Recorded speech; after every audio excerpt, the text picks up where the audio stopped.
Hello and welcome to the home of the Ghost Style as we continue our look at the Empire faction focus, looking at the Empire's special units in the 8th edition and seeing how they might play in Warhammer The Old World. So, first up from our special units is the Greatswords, an iconic unit for the Empire, above average weapon skill and leadership, low initiative and attacks. Equipment wise, they come with a great weapon, but they also get full plate armor, which gives them a 4+ armor save without a shield, which is incredibly nice. They can have full command characters. They come at a size 10. They are a regimental unit, which means they can also have detachments, and they are also stubborn, which is very good for keeping them in the battle. Now, this is my go-to unit in the special category. They are an excellent elite troop unit. They're not too expensive at 11 points a model, and they have good durability with the plate armor. Then they do get +2 strength from the great weapon as well, which means they're strength 5. Of course, the downside to that is they are always striking last, so it's important to ensure the unit's at least 20+. And usually going to include the Archlector in this, or Warrior Priest for buffs. Again, like the Halberdiers, you can support them with handgunner detachments as well, just to get that additional shooting off either before you charge or before you get charged. And that can really, really help. So overall, great swords. I think they're an excellent unit. So the always strikes last, that is the trade-off.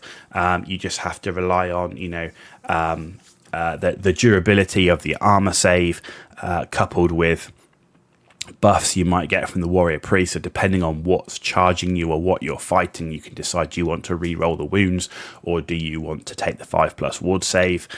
So there are lots of options out there, and as well, if you put a magic standard in here with your battle standard bearer, you could make them even tougher, and that's when you might go for some quite large unit. A single massive 40-man block of great swords as well is also an option, just keeping in mind the points cost there. So a unit of 20 great swords is 220 points per model, 220 points per unit, I should say.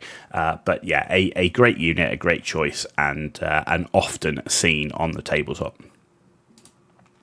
Next up are the Demigryph Knights. Now, above average weapon skill, strength, attacks, and leadership, low initiative and toughness. Now, they come with a hand weapon lance, full plate armor, barding, and a shield. And they do have the option to replace their lances with halberds, giving them that +1 strength all the time, rather than +2 strength on the charge, and the halberds being a good option. Unit size 3+, full command. Now, they do come with armor piercing, but that is only for the Demigryph, and they also cause fear. Now, they're a monstrous cavalry that's rarely seen on the tabletop. Cavalry overall is not that great in the meta, and even the monstrous cavalry struggling to completely destroy units on the charge. They are expensive at 58 points per model. They do have quite low toughness and wounds, meaning they're reliant on that excellent armor save. Now they're mounted, they're barded, they've got shields, they've got full plate armor. Virtually, I think it's a 1+ save if I stack it all up correctly, which is absolutely amazing for durability.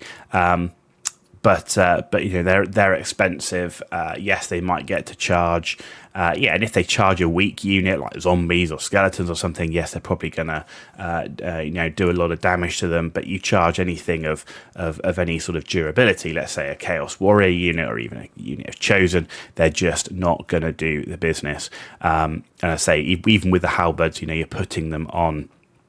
That's a strength 5 with the halberd. They get to strength 6 if they charge, but there's just not enough attacks there to do what is needed.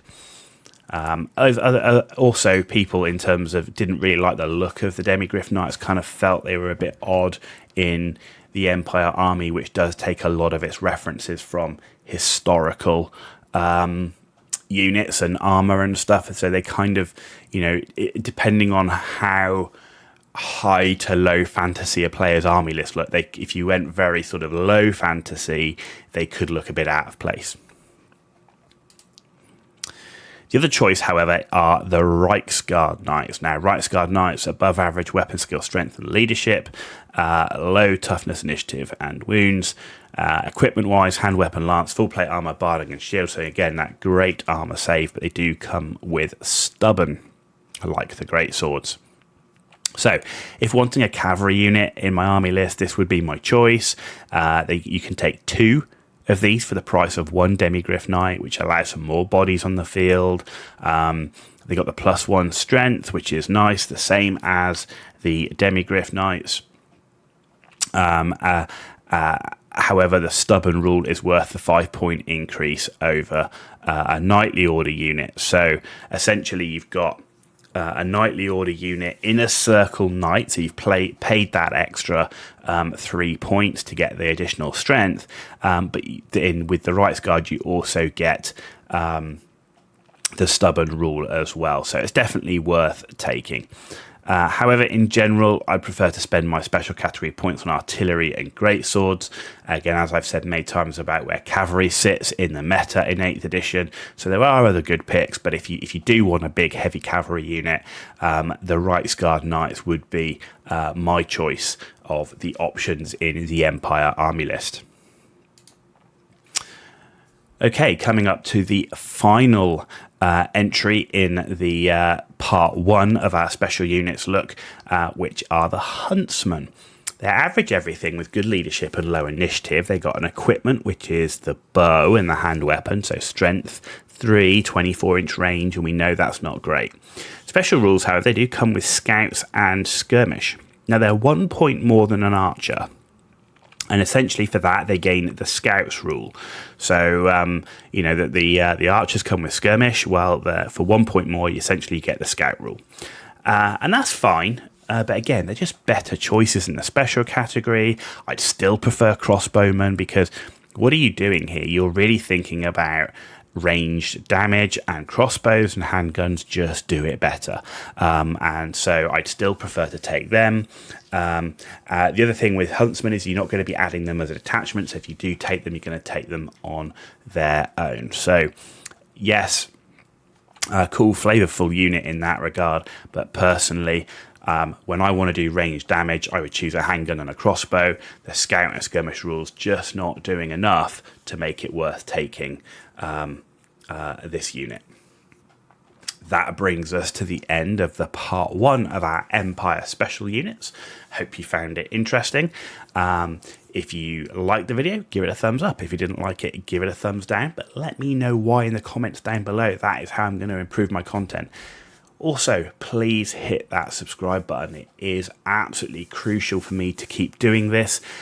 So it is totally free for you to do. So please hit that button. It's really important. Thank you for that in advance. You've been watching The Ghost Owl. Tune back in for the part 2 look at the Empire's special unit list.